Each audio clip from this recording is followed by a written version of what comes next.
When people have first learned 3-beat weaves, forwards and backward weaves, they tend to think of it as something they're doing in front of them, in wheel plane.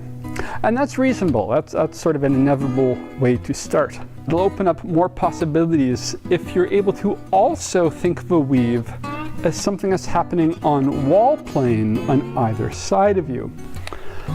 And you get there simply by learning to loosen up into the gyration of the move.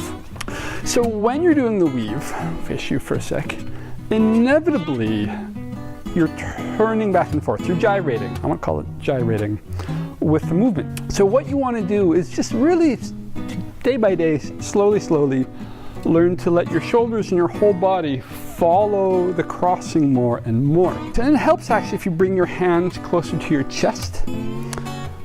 Eventually you can gyrate with the poi enough that you're actually going right into wall plane on either side. If I look this way, I see wheel plane again.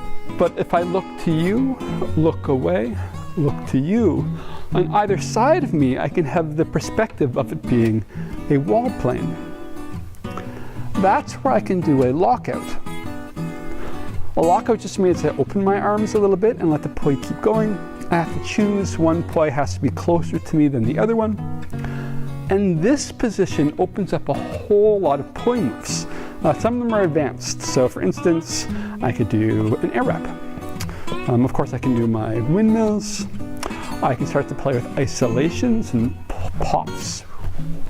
There's a whole lot of possibilities there. And I can go into all of my buzzsaw fountains, my 4x4 fountains, and whatnot. You do your weave.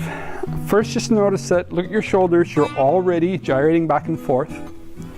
Pull your hands in close to your body, and just over time, you're going to learn to gyrate all the way till you're looking from one wall plane to another. The move doesn't change, it's really still the same move. Once you've got that, to where you see a moment of wall plane and back, a moment of wall plane and back, learn to do a lockout. Once you've got that, that's where it all opens up. So give yourself days or weeks, it takes practice, and that will prepare you for turning your weaves into part of a dance.